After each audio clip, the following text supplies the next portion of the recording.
Ons gaan nou blaai na Exodus hoofstuk 20. Dit is die wet van die Here wat ons nou gaan lees. Ons lees elke Sondag die wet van die Here op een of ander manier en dit gaan daaroor dat ons regtig deur ons hele lewe moet ons in verootmoediging aan die Here leef. Ons hele lewe moet ons besef wie ons is en wie hy is, dat ons afhanklik is van sy genade en sy vergifnis.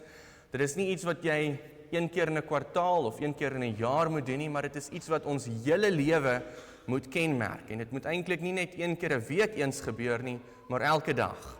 In jou lewe moet jy voor die Here buig en jou sonde voor hom bely en in daardie wete leef dat sy genade altyd genoeg is. En daarom gaan ons nou die wet van die Here lees. Ons lees dit uit Exodus 20. Exodus 20 som vir ons die eise van die Here op aan die hand van 10 gebooie. Ons ken dit baie goed. En ek wil vanoggend spesifiek vra dat ons stil staan by die 5de gebod. Dink vanoggend spesifiek aan die 5de gebod. In die woordverkondiging gaan ons uitkom by die amp van ouderling en ons gaan spesifiek daarby stil staan.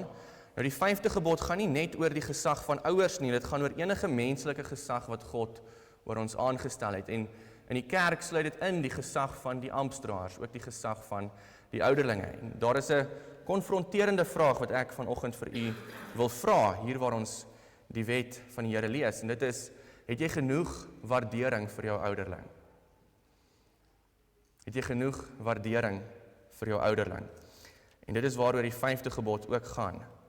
Ons moet ook die nodige ontzag en respek vir die amptdraers hê wat God oor ons aangestel het. Kom ons lees Exodus 20 en ons lees vanaf vers 1.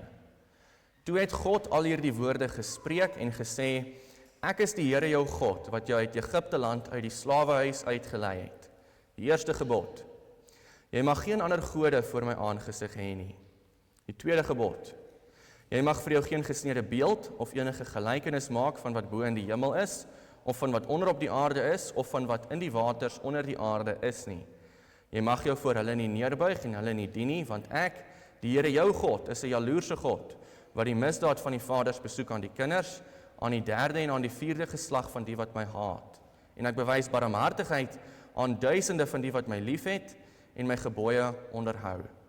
Die 3de gebod. Jy mag die naam van die Here jou God nie ydelik gebruik nie, want die Here sal die een wat sy naam ydelik gebruik, nie ongestraf laat bly nie. Die 4de gebod. Gedenk die Sabbatdag dat jy dit heilig. 6 dae moet jy arbei en al jou werk doen, maar die 7de dag is die Sabbat van die Here jou God. Dan mag jy geen werk doen nie. Jy, of jou seun, of jou dogter, of jou dienskneg, of jou diensmaagd, of jou vee, of jou vreemdeling wat in jou poorte is nie. Want in 6 dae het die Here die hemel en die aarde gemaak, die see en alles wat daarin is, en op die 7de dag het hy gerus. Daarom het die Here die Sabbatdag geseën en dit geheilig. Hoor nou mooi die 5de gebod.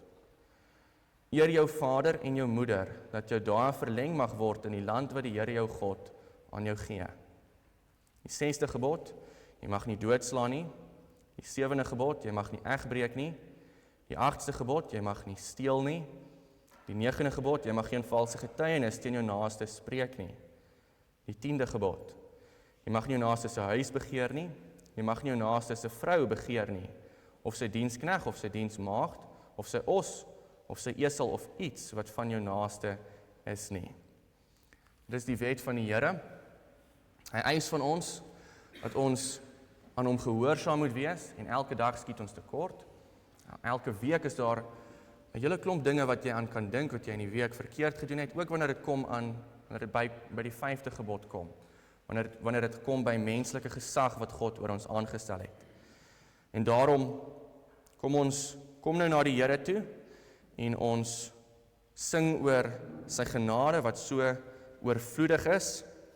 Ons gaan nou sittende sing, gesang 229, en ons sing daarvan vers 1 tot 3, gesang 229, vers 1 tot 3.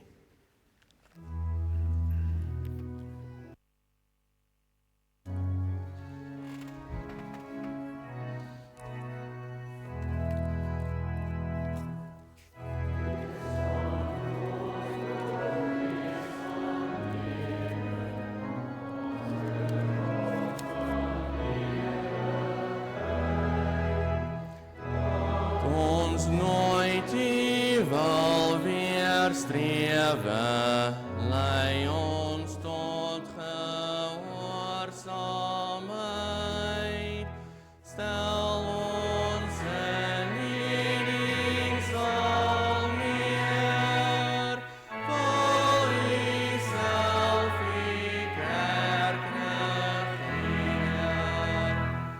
Lei U self U kerk se lede, om vrymoedig te getuig. Luister na U volk se bede, as ons smeekend voor U buig. Al ons woorde stemmen, tree U self toch vir ons in. Wanneer ons dan eendag sterwe, vrees ons geen verdoemenis, omdat ons die heil sal erwe, wat ons deel in Christus is. Gees van God sterk die geloof, lus kan ons die troos ons roof.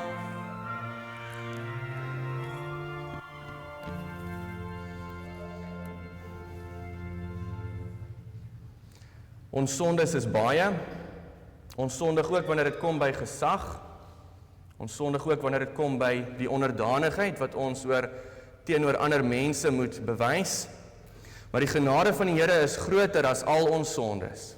En daarom mag ons vanoggend weer hoor dat die woord van God in die naam van die drie-enige God sy vergifnis en versoening aan ons verkondig, aan elkeen wat met 'n ware geloof en 'n opregte berou 'n belydenis van die sondeskuld gedoen het. Maar aan hulle wat nie tot bekering kom nie, wat in die sonde volhard en nie hulle toevlug tot Jesus Christus neem nie, verkondig God se woord sy oordeel. Ons mag lees van die genade wat God aan ons bewys deur Jesus Christus, dat hy ons nie net van ons sondes red nie, maar ons dan ook roep om te dien en te arbei in sy kerk, deur ons aan te stel in die amp, almal van ons in die amp van koning, priester en profeet. Ons mag daarvan lees in Openbaring 1 vers 5 tot 6. Aan hom wat ons lief gehad het, en ons van ons sondes gewas het in sy bloed, en ons gemaak het konings en priesters vir sy God en Vader, aan hom die heerlikheid en die krag tot in alle ewigheid. Amen. Ons gaan nou ons geloof in die Here bely, en ek vra dat u daarvoor staan.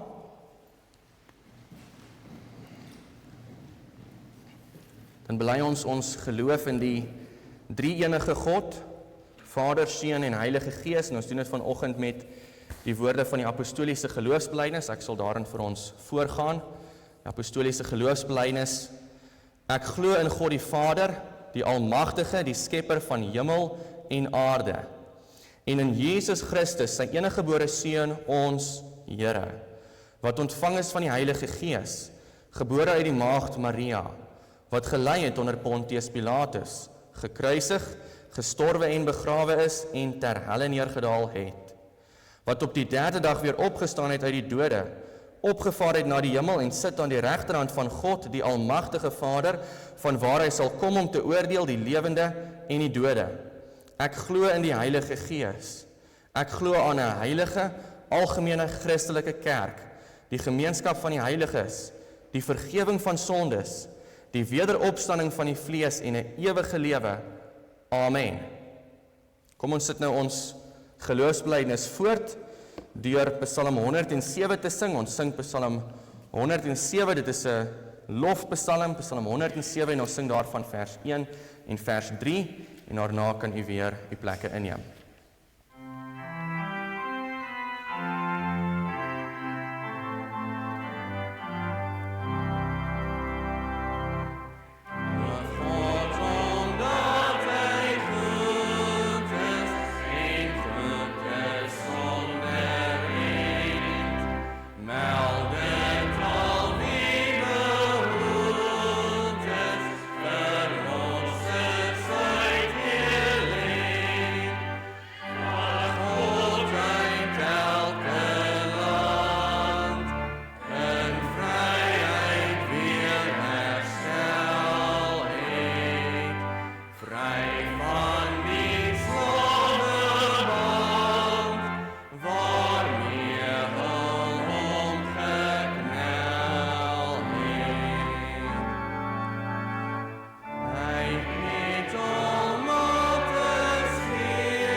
Ons gaan nou blaai na 1 Timoteus 3, dit is in die Nuwe Testament, by die pastorale briewe, redelik naby aan die einde van ons Bybels, die briewe aan Timoteus. Dit is Paulus wat vir Timoteus geskryf het. Timoteus is 'n jong dominee in die stad van Efese.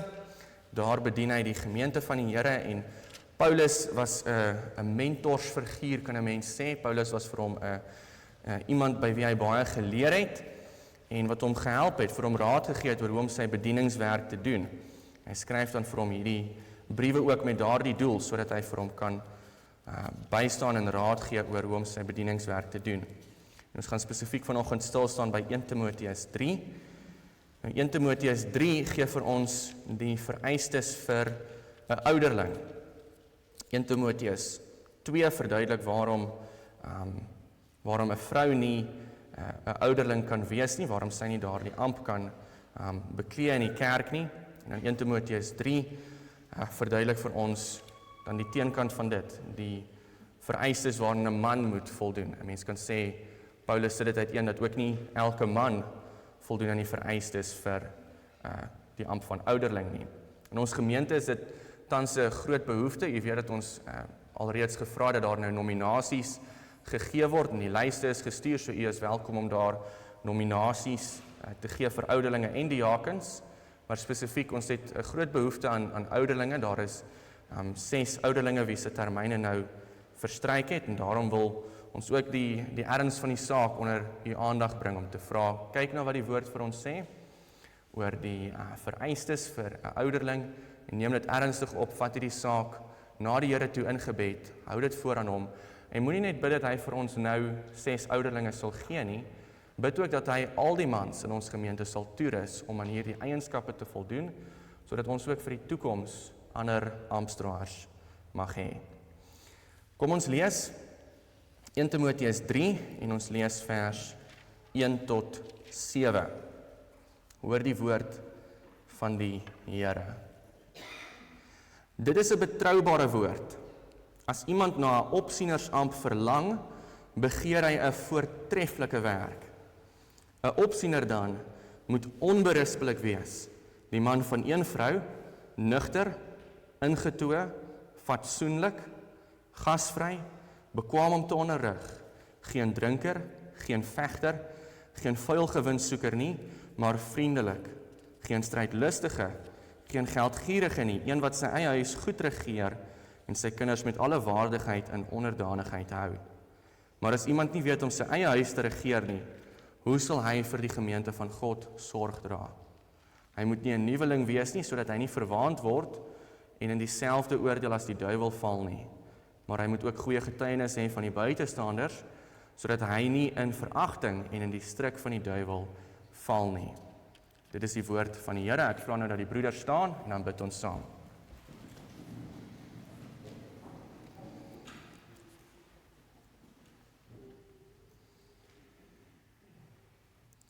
Almagtige, goeie God en Vader, dankie dat u self u kerk in stand hou. Vir duisende jare nou al is u gelowiges hier op hierdie aarde. En u het 'n verhouding met ons, 'n verbond met ons. U bewaar u volk, u bewaar u gesin, u familie, u kerk. En ja, ons is sekerlik nie die eerste gemeente of die eerste groep in u volk wat voor hierdie behoefte kom stilstaan het dat ons leiers kort nie. En daarom kan ons weet, soos u ook in die verlede al baie keer leiers vir u kerk voorsien het, mag ons ook op u vertrou, wetende dat u ook vir ons die nodige leiding sal gee. Ons kom na u toe, ons het nou u woord gehoor en ons bid dat u ons daarmee sal help om werklik die erns van die ouderlinge amp en die heerlikheid van die ouderlinge amp te verstaan. En ons bid nie net vir die mans in die gemeente in die Here, want vanoggend se preek is ook gerig aan al die dames, aan al die vroue, die susters. Aan elkeen van ons, u hele kerk, ons almal moet hoor, wat verwag u van 'n ouderling? Dit is vir ons almal se beswil, vir ons almal se opbouing, om hierdie amp op 'n Bybelse manier te verstaan.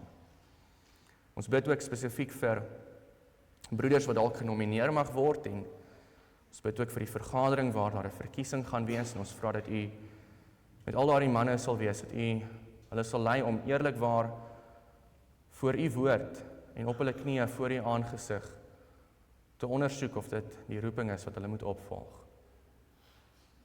Ons bid dit alles nie uit enigste verdienste nie, maar in die naam van Jesus Christus, ons Here, ons Verlosser, ons Herder en ons Opsiener. Amen.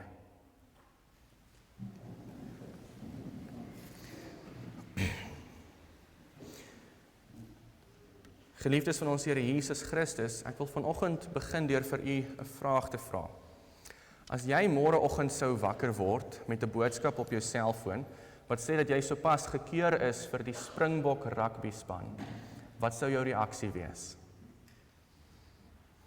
Dit hoef nie die Springbok rugby span te wees nie, dit kan dalk is dit 'n boodskap wat sê jy is gekeur om jou land te gaan verteenwoordig by die Olimpiese spele. Dalk is dit iets heeltemal anders, as jy nie 'n sportsmens is nie, dalk kry jy 'n boodskap wat sê jy is gekies om te speel in die Berlynse Filharmoniese Orkes, of wat dit ook al mag wees.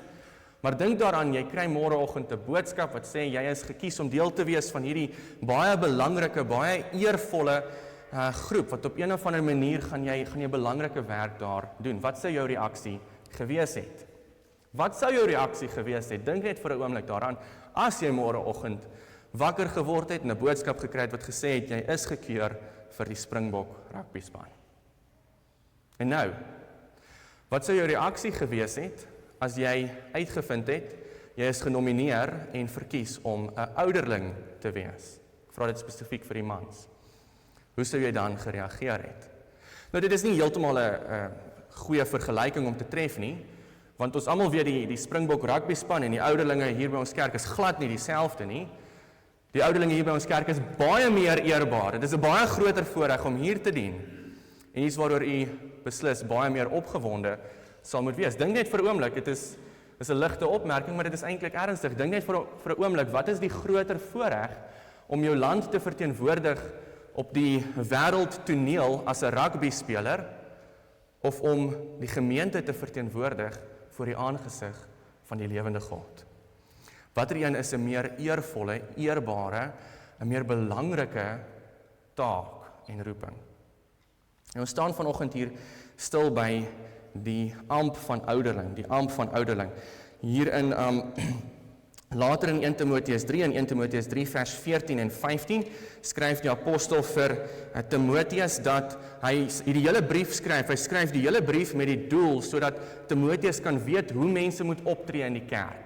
Dit is sy hele doel. Hy skryf die brief om te sê vir ons, hoe moet mense optree in die kerk? En ons staan net vandag stil by een aspek van dit, en dit is die optrede van die ouderlinge. Hoe moet die ouderlinge, wat is die rol wat die ouderlinge moet inneem in die kerk van Jesus Christus, sodat alles ordelik en tot eer van God verloop? En daarom die tema vir vandag se preek is, weet wat die rol van 'n ouderling in ons kerk is. Ons moet almal weet, net soos Timoteus, wat is die rol van 'n ouderling in die kerk? Ons gaan stil staan by 4 punte. Die eerste een is begeerig tot ouderlingskap, tweedens bekeer vir ouderlingskap, derdens bekwaam voor ouderlingskap en vierdens beproef buite ouderlingskap. So begeerig, bekeer, bekwaam en beproef. Kom ons kyk na die eerste punt en vers vir vers deur die gedeelte werk. In vers 1 kry ons die eerste punt. En dit is dat iemand moet begeerig wees tot ouderlingskap. Nou hoor wat sê vers 1. Dit is 'n betroubare woord. As iemand na 'n opsienersamp verlang, begeer hy 'n voortreffelike werk. Die woord vir opsiener, dit is nie presies dieselfde woord wat gebruik word in die Nuwe Testament om te praat van 'n ouderling nie, maar dit verwys wel na dieselfde amp. So dit is amper soos wat ons vandag sal praat van 'n dominee en 'n leraar en 'n predikant, maar ons verwys na dieselfde tipe persoon, ons verwys na dieselfde amp. Net so in die Nuwe Testament praat dit soms van opsieners en ander kere selfs van herders en ook ander kere van ouderlinge, maar dit verwys in beginsel na dieselfde amp. So hy praat hier van die amp van ouderling en hy sê, as iemand daarna verlang, begeer hy 'n voortreffelike werk. Het u al daaraan gedink dat dit iets is waarna 'n mens mag verlang? Jy mag daarna verlang.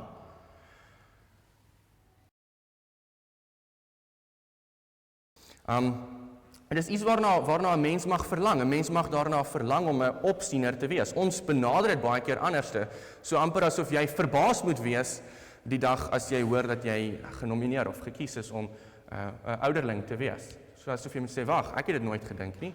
Nou natuurlik is daar 'n sin waarin dit nie noodwendig verkeerd is as 'n mens verbaas is daardeur nie, maar die Bybel sê ook hier vir ons dat dit iets is waarna iemand mag uitsien, mag verlang op 'n gesonde, godverheerlikende manier. Natuurlik moet jy nou ook versigtig wees, jy's nie, as 'n Christen, ons soek nie opsieners of ouderlinge wat hulle self in daardie posisie probeer inwerk nie. Dis nie soos 'n bevordering wat jy by die werk kan kry en jy werk baie hard en nou kry jy die bevordering deur jou eie mag en deur jou eie vermoë en vernuf nie. Dit is nie dieselfde nie. God stel ouderlinge aan. So daar is 'n ander gedagte daar, maar dit is tog iets waarna 'n mens mag verlang. Jy mag daarna kyk en sien hierdie is werklike eer. Dit is 'n voortreffelike werk. In die Griek sê dit is 'n edele werk. Dit is iets waarna jy mag uitsien, iets wat jy sê, hierdie is iets wat binne die genade van die Here wat ek graag sal wil doen. En dan as dit jou begeerte is, moet jy na hierdie ander eienskappe kyk en vir jouself afvra, hoe werk ek in my lewe om so 'n soort man te wees? Wat doen ek? Nou goed, in hoofstuk 5 vers 17 sien ons dit nog verder, as jy daar wou gaan kyk, daar sê die apostel vir Timoteus dat 'n opsiener selfs dubbele eer waardig geag moet word. Hoor weer, dubbele eer. Dit is 'n eerbare amp. Dit is 'n baie mooi ding. As ek nou weer die voorbeeld van rugby kan gebruik, dink daaraan dat jy nou gekies is om vir die Springbokke te gaan speel. Hoe gaan dit lyk? Jy gaan vroegoggende moet opstaan, jy gaan hard moet werk.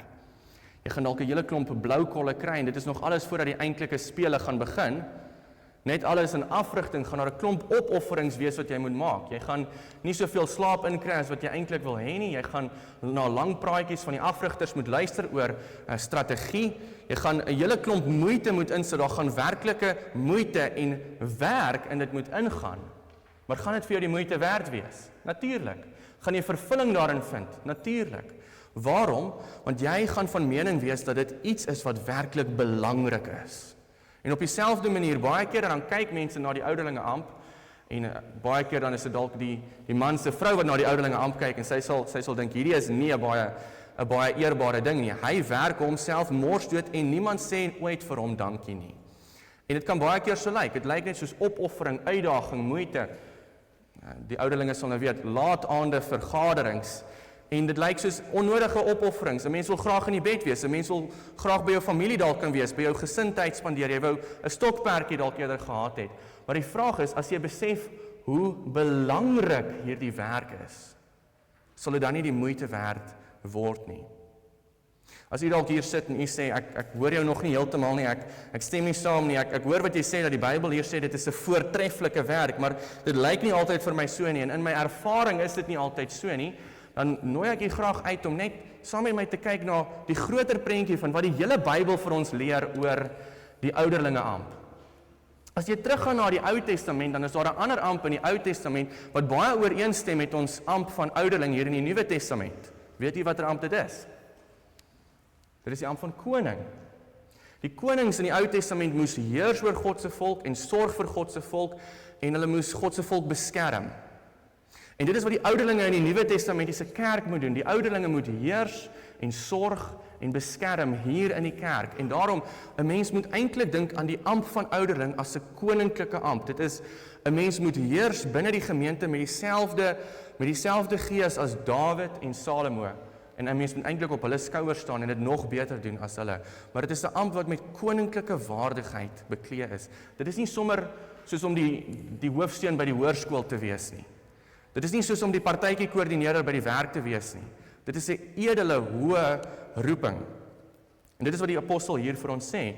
Dit is 'n betroubare woord. As iemand na 'n opsienersamp verlang, begeer hy 'n voortreffelike werk. Dink jy Paulus het nie geweet van opofferings nie?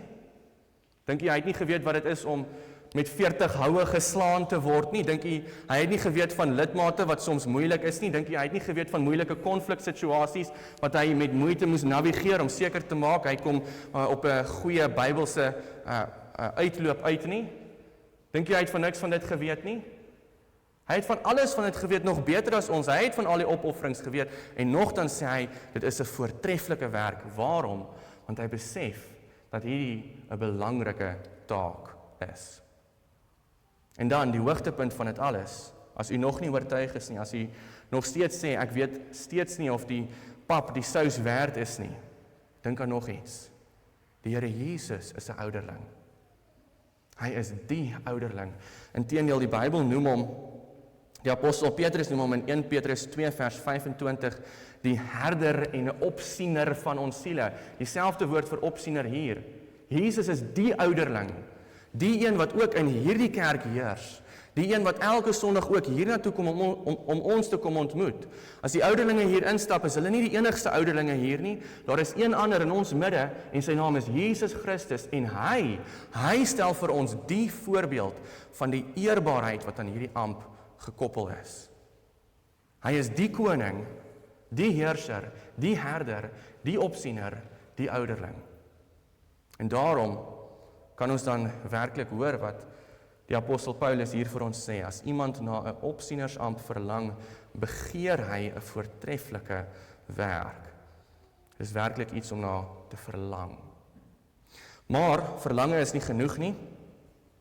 Soos ons almal weet, iemand kan solank as wat hy wil verlang om gekeur te word vir die Springbok rugby span, maar die verlange in sigself gaan nog nie maak dat hy noodwendig geskik is vir daardie rol nie. En daarom kan ons dan hier in die res van die gedeelte in vers 2 tot 7 hoor ons van die vereistes vir die opsienersamp. Net soos wat voordat 'n mens 'n spesifieke werk kan doen, is daar sekere vereistes waaraan jy moet voldoen, of net soos wat voordat mens gekeur word vir een of ander sportspan, is daar sekere vereistes waaraan jy moet voldoen. So ook hier, daar is vereistes wat die woord vir ons stel. En 'n mens kan sê, al die vereistes wat in vers 2 tot 7 genoem word, dit is nie al die vereistes waaraan 'n mens ooit kan dink nie. Daar is sekerlik ander vereistes wat die Bybel ook vir ons gee, maar dit is 'n goeie opsomming van watter tipe karaktereienskappe God van 'n ouderling verlang. En ons gaan dit opdeel in 3 dele, hierdie vereistes. Die eerste deel gaan daaroor dat die ouderling moet bekeer wees. Hy moet 'n bekeerde Christen wees. Ons sien dit daar in vers 2 tot 3. Nou hoor mooi, die vereiste van die woord is dat 'n ouderling moet 'n bekeerde mens wees. En dit moet iets wees wat in 'n sin reeds afgehandel is. Die eienskappe, kom ek sê dit nou maar so, die goed wat hier genoem word, dit is nie iets wat, as ons sê, jy moenie 'n vuil gewinssoeker wees nie, met ander woorde, jy moenie oneerlike besigheidstransaksies loods om geld te maak daaruit nie. Dan is dit nie iets wat iemand kan sê, goed, jy weet, ek vorder daarin. Laas jaar het ek elke week 7 oneerlike besigheidstransaksies gehad. Nou is ek daarom af na 3 'n week. Dit is nie die vereiste hier nie. So in 'n sekere sin is dit iets waarin 'n mens reeds al baie gegroei moet. Jy moet reeds tot 'n mate gegroei wees in hierdie pad wat die Here met ons stap. Jy moet op elkeen van hierdie eienskappe, is dit in 'n sin waarin jy dit reeds afgehandel het. Nou die Bybel verwag nie van ons om perfek te wees nie. Inteendeel, dieselfde apostel wat hierdie skryf ook in Romeine 7 vers 19 en 24, die goeie wat ek wil doen, doen ek nie, maar die kwaad wat ek nie wil doen nie, dit doen ek. Ek elendige mens, wie sal my verlos van die liggaam van hierdie dood? So Paulus is heeltemal deeglik daarvan bewus dat ons nog sondes het en dat ons hierdie kant van ons dood nie volmaak gaan wees nie. Hy verwag nie van ons volmaaktheid nie, maar wanneer dit kom by die ouderlingeamp, verwag hy voorbeeldigheid. Nie volmaaktheid nie, maar voorbeeldigheid. En in elke van hierdie aspekte moet dit iemand wees wat vir die res van ons 'n voorbeeld kan wees. En dit is hoe ons dit moet verstaan, dit is hoe ons daarna moet kyk. Nou kom ons hoor wat kan ons hier kry in vers 2 en 3. Vers 2 sê, 'n opsiener dan moet onberispelik wees. Wat beteken dit? Dit beteken nie hy is perfek nie, dit beteken nie hy is volmaak nie, maar daar moet geen voor die hand liggende vlekke op sy naam wees nie. Dit moenie vir iemand anders maklik wees om te sê, hier is 'n probleem, en hier is 'n probleem, en hier is 'n probleem, en hier is 'n probleem nie. Gaan hy nog foute hê? Ja, want hy's 'n mens, hy's gebroken. Ons is nog nie perfek nie, maar hy moet onberispelik wees in die sin van hy is vir ons almal 'n voorbeeld. Verder, hy moet die man van een vrou wees. Die man van een vrou, dit beteken nie noodwendig dat 'n ongetroude man gediskwalifiseer is nie, maar dit beteken dat dit iemand is wat sy seksuele verlangens op 'n Bybelse manier uitleef. As jy ongetroud is, dan is dit deur celibaatheid. As jy getroud is, dan is dit een vrou. 'n Mens slaap nie rond nie, dit is een vrou en 'n mens is getrou aan haar vir jou hele lewe lank. Verder, nugter. Dit gaan daaroor hy moet 'n koel kop wees, nie 'n vuurvreter nie.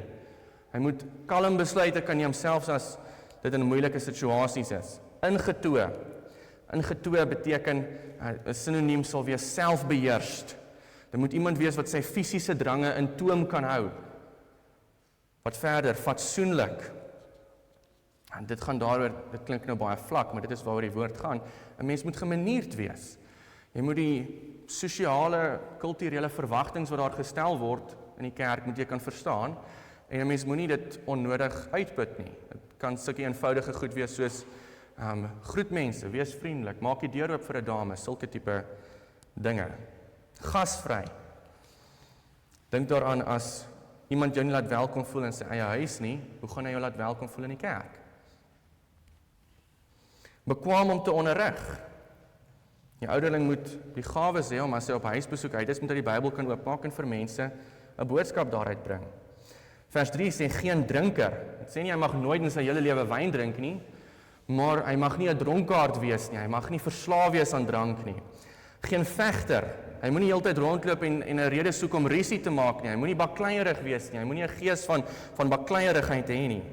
Geen vuil gewinssoeker nie. Ons het reeds daarby stil gestaan, maar dit gaan daaroor hy moenie oneerlike besigheidstransaksies hê nie. Hy moenie heeltyd soek om geld te maak op oneerlike maniere nie. Maar hy moet vriendelik wees. Vriendelik, dis een van die eienskappe van die vrug van die Gees. So as hy nie daardie eienskap het nie, hoe kan hy vir ons 'n voorbeeld stel? Geen strydlustige. Hy moenie verlang na daai bakleierery, na daardie stryery nie. Geen geldgierige nie. Geld moenie sy afgod wees nie.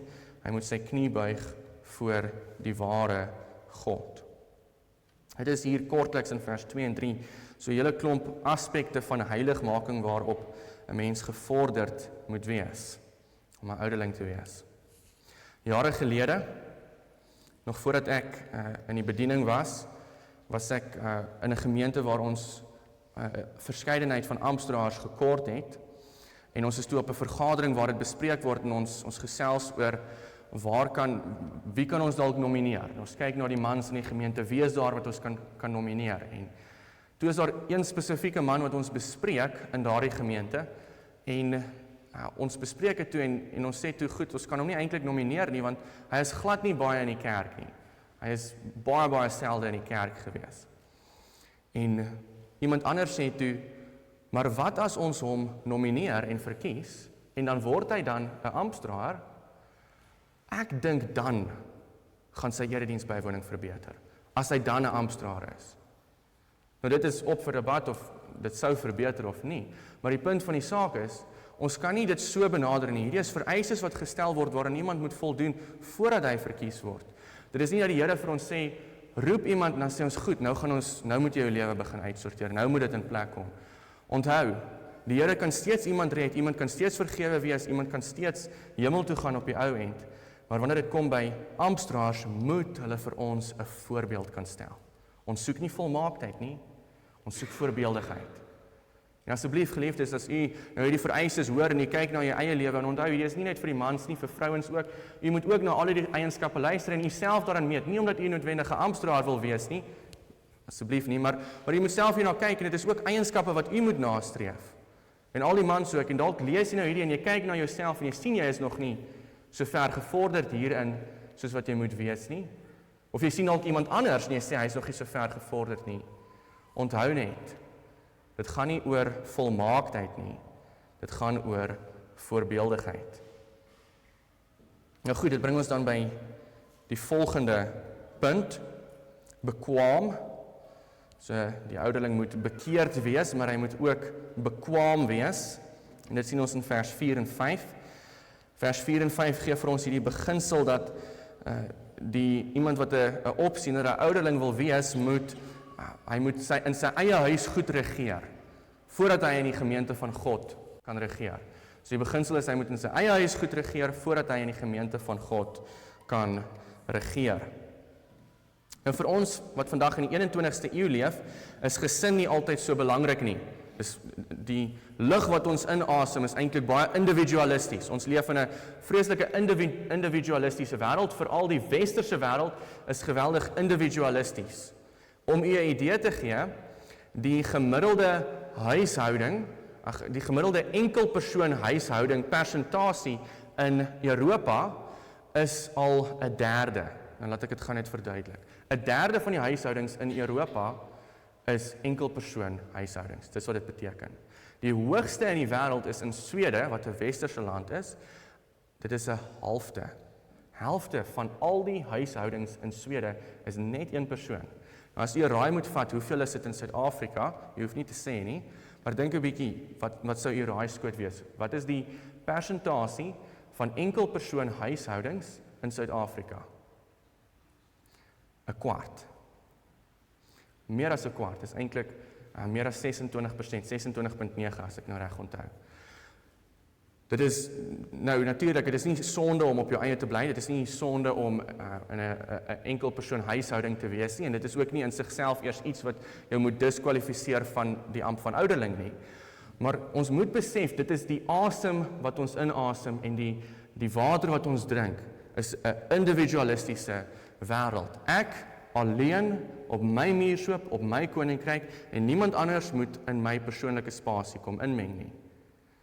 En die Bybel is geskryf in 'n heeltemal ander wêreld, 'n wêreld waar gesin en familie baie belangriker is, en daarom is dit hier 'n vereiste dat as iemand 'n amptenaar wil wees, dan moet hy goed regeer in sy gesin. Sy gesin is belangrik. Dit is nie sommer niks seggend van iemand se karakter as sy gesin in duie stort nie. Ons vandag sal sê, ag, dit maak nie saak nie, dit reflekteer nie noodwendig op jou persoon nie, want jy is 'n individu. En ja, natuurlik is daar ander eienskappe ook. Dit is nie net die man se karakterfoute wat noodwendig daar gedemonstreer word in 'n huisgesin wat in duie stort nie. Maar die Bybel sê dit is 'n vereiste. As iemand goed regeer in sy eie huis, dan kan hy regeer in die kerk. Gesin is 'n belangrike ding in die skrif. Van die begin af, God het die eerste gesin gemaak. Hy het vir Adam en Eva gemaak, toe hy daarna as gevolg van die sondeval die wêreld verwoes by die groot vloed van Noag, red hy weer 'n individu, 3, 4, 5 individue, nee, hy red 'n familie, 'n gesin, en daaruit bou hy die nuwe mensdom. As hy vir Abraham kom uitkies, wat is sy belofte? Hy gaan van hom 'n groot familie maak, die vader van 'n menigte van nasies. Die Ou Testament eindig met hierdie belofte dat God in die Nuwe Testament families sal herstel. Hy sal die harte van vaders terugkeer na hulle kinders en die harte van kinders terug na hulle vaders, aan die einde van Maleagi. En dan wanneer Jesus Christus ons kom red, dan word dit beskryf met die beeld van wat? 'n gesin, 'n familie, waar ons God die Vader het en Jesus Christus as bruid en die kerk, Jesus Christus as bruidegom en die kerk as die bruid. En daarom sê die apostel Paulus hier dat as iemand 'n kerkman wil wees, moet hy eers 'n gesinsman wees. Voordat jy die familie van God kan versorg, moet jy eers jou eie familie versorg. In die verlede was dit glad nie so vreemd soos wat dit vir ons vandag is nie. In die verlede is dit ook die onuitgesproke verwagting wat ons gestel het aan politieke leiers. Tot baie onlangs toe was dit eintlik die verwagting wat almal gehad het, dat 'n politieke leier sy gesinslewe moet in orde wees. En dit sou 'n groot skandaal gewees het as jy gehoor het van 'n bekende politikus wat skandale in sy gesinslewe het. Dink maar net onlangs, 3 dekades gelede omtrent, toe dit uitgekom het dat Prins Charles in Engeland ontrou was teenoor prinses Diana, en dit was die hele wêreld vol. Selfs hier in Suid-Afrika, mense kon nie ophou om daaroor te praat nie. Die media het dit vir soetkoek opgevreet. Waarom? Want almal het verwag van die koningshuis in Brittanje dat hulle gesinsmense moet wees, familiemense. Daar is sekere onuitgesproke verwagtings gewees wat gesê het, as jy 'n leier wil wees, selfs in die samelewing, dan moet jy eers 'n goeie leier wees in jou eie huis. En dit is dieselfde verwagting wat hier gestel word aan amptenaars, spesifiek aan ouderlinge. As 'n mens in jou eie huis kan goed regeer nie, kan jy ook nie in die gemeente van God reageer nie.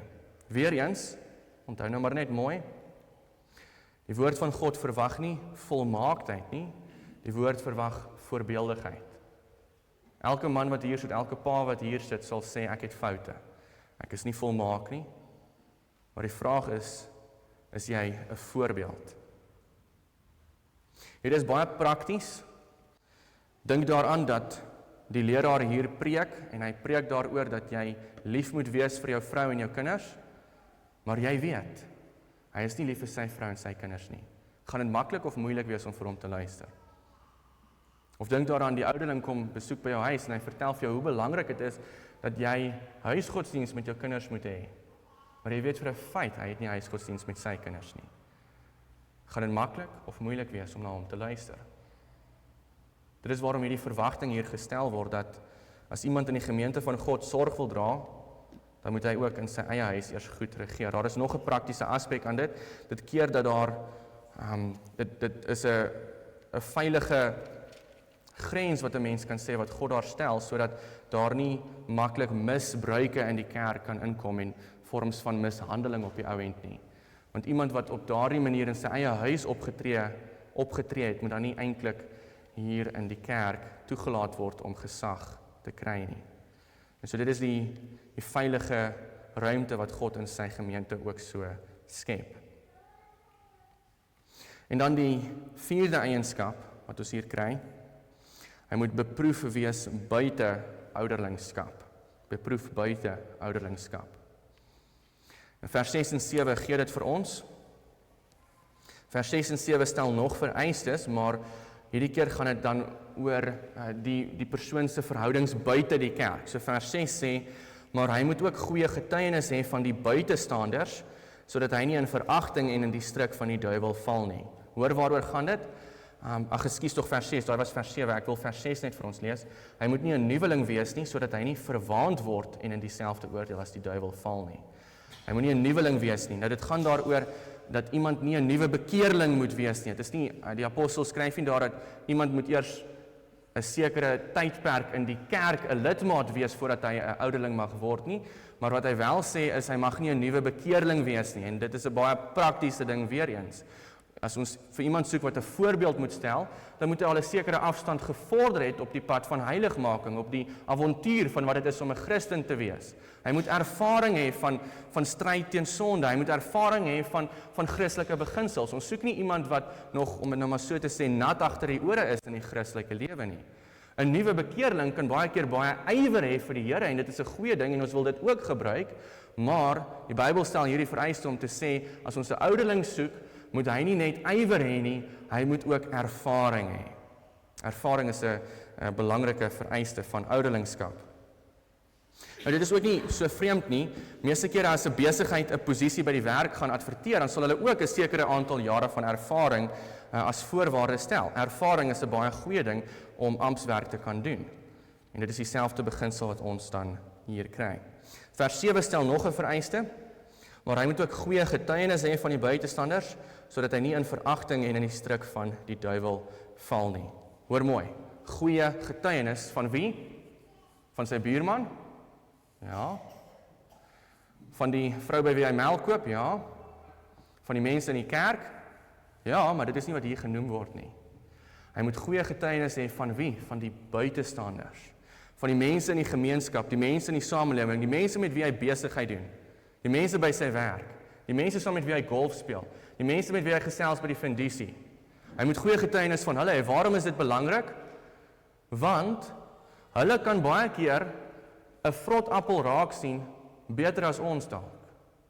Dit is nie noodwendig altyd so nie, daar is 'n sekere vlak waarop ons nie onsself te veel moet steur aan wat die mense daar buite van die kerk dink nie, maar dit is so dat 'n vrot appel soms 'n ander vrot appel makliker kan raak sien. En wat is die getuienis na buite as iemand hier 'n lidmaat word en almal in die omgewing weet dat hy oneerlik is in sy besigheid? En dan laat ons hom 'n ouderling hier word. Wat is die getuienis, die boodskap wat dit buitentoe stuur? Of die boodskap is, ons is almal te blind om 'n vrot appel raak te sien as dit voor ons is? Of die boodskap is, ons sien dalk dat iemand 'n slegte karakter is, maar dit maak nie vir ons saak nie. En daarom, om die suiwerheid van die evangelie uit te dra, om daar die lig helder te laat skyn, moet ons ook seker maak dat iemand wat voorgehou word as ouderling, dat hy ook 'n goeie getuienis van buite het. Nou dit is al die vereistes wat God hier stel vir die amp van ouderling. Weereens, God verwag nie volmaaktheid nie, maar hy verwag voorbeeldigheid. Nou is 'n ernstige oproep, geliefdes, aan elkeen van u vanoggend, om erns te maak met hierdie saak. Moenie dat hierdie preek net by jou een oor ingaan en by die ander oor uit nie. Daar is 'n werklike behoefte in ons gemeente aan ouderlinge, aan diakens ook, maar spesifiek aan ouderlinge. En ons wil vir u werklik ernstig vanoggend vra, gaan vat hierdie gedeelte, gaan vat hierdie boodskap, gaan vat hierdie amp van ouderling en dra dit op aan die Here. Gaan vanmiddag of vanaand na die Here toe en bid tot hom. As jy 'n man is, meet jouself in hierdie eienskappe. Vra vir jouself, nie is ek perfek nie, maar is ek 'n voorbeeld in hierdie sake. En as jy 'n punt kry waar jy sê, ek is nie 'n voorbeeld hier nie, waarom nie? Is daar dalk iets in u lewe wat moet verander? En as jy 'n vrou is, meet jouself ook daaraan, maar bid spesifiek vir die Here dat hy vir ons ampsdraers sal gee. Dra dit op aan hom, dra ons gemeente op aan die Here in u gebede. Maak erns met die saak as u van iemand in die gemeente weet, 'n beleidende manlike lidmaat wat aan hierdie eienskappe voldoen, wat nie volmaak is nie, maar 'n voorbeeld is, gee dan sy naam op, nomineer hom. Maak erns met die saak en maak erns met die verkiesing. Maar moenie ooit hieroor vrees nie, geliefdes. Ons pak nie hierdie saak aan in angs of in paniek of enigiets soos dit nie, want ons kan seker wees, ons kan baie seker wees dat God vir ons behoeftes sal voorsien. Waarom? Want hy het reeds vir ons 'n ouderling gegee, sy eie seun, Jesus Christus, en hy heers in hierdie kerk. Jesus is die koning, Jesus is die ouderling, en hy sal vir sy kerk hier sorg. Ons hoef nie bang te wees nie, al die behoeftes wat ons gemeente het, sal hy voorsien. En daarom pak ons hierdie saak aan in vertroue dat God deur sy seun vir ons sal sorg. Amen. Kom ons bid saam.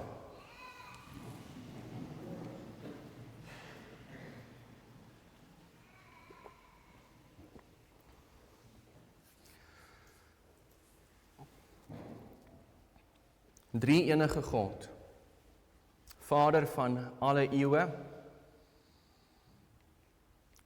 Seun wat van altyd af koning is, en Gees wat die kerk oor alle tye bymekaar uitbring en tot bekering roep. Ons aanbid U, ons prys U, ons verheerlik U, want U alleen is God, Vader, Seun en Gees. Van ewigheid tot ewigheid is U God. En ons dank U, o Here, vir U woord. Ons dank U vir die amp van ouderling. Ons dank U dat U sorg vir U kerk, dat U ons bewaar en bou, dat U elke behoefte wat daar ook in ons gemeente mag wees, sal aanspreek, dat U vir ons sal voorsien. Ja, Here Jesus, ons bid tot U, U wat die ware ouderling is, die opsiener en herder van ons siele. Ons bid tot U en ons vra dat U vir ons gemeente opsieners, ouderlinge sal skenk. Gaan met al die mans in ons gemeente, o Here, en help ons om hierdie karaktereienskappe na te streef. Help ons om te sien dat die amp van ouderling 'n hoë roeping is, dat dit 'n voortreffelike werk is. Dat iets is wat 'n mens werklik mag na verlang. En ons bid ook vir al die vrouens in ons gemeente, o Here, ons bid dat U met hulle sal wees en hulle sal help om self ook na hierdie karaktereienskappe te kyk en te kyk, hoe kan hulle dit op 'n vroulike manier in hulle eie lewens, in hulle gesinne, in hulle families en in die kerk uitleef. Ons bid dat U met ons sal wees, o Here, dat U ons as gemeente sal seën, Dat U ons sal help en sal vashou in U hande om getrou aan U woord te bly. Vir al die lidmate wat deur moeilike tye gaan, ons dra hulle aan U op. U weet van hulle nog baie beter as ons, maar ons dank U ook van lidmate wat ons van weet wat dit mee beter gaan, wat U selfs op wonderbaarlike maniere genesing gegee het waar mense siek was, uitkoms gegee het waar mense vasgekeer was, vergifnis gegee het waar mense in sondes vasgevang was. Ag Here, ons prys U net daarvoor, want U is so goed vir ons elke dag van ons lewens. En ons draai die gebed aan U op, in die naam van Jesus Christus, wat sy bloed vir ons gestort het, en deur die werking van God die Heilige Gees. Amen.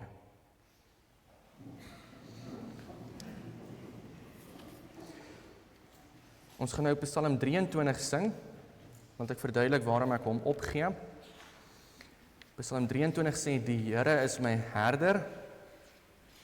Ons gaan die eerste beruiming sing, net soos 'n herder uittrek met sy skape en hulle laat neerlê in die veld van milde groen met sagte hand al lei langs stille waters. So is die Heer, so het hy ook aan my gedoen, is die beruiming. Maar die beginsel is, God is ons herder. En die amp van 'n ouderling is ook die amp van 'n herder. Maar God neem op die ou en daardie plek in ons lewens in. Hy sorg vir ons. Hy is ons herder. En daarom mag ons in sy hande rus. Kom ons sing Psalm 23 en ons sing daarvan vers 1, 2 en 3. Die eerste beruiming van Psalm 23, vers 1, 2 en 3.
Die Here stuur ons nou weg in ons lewens, in die wêreld, in om te gaan leef onder sy seën.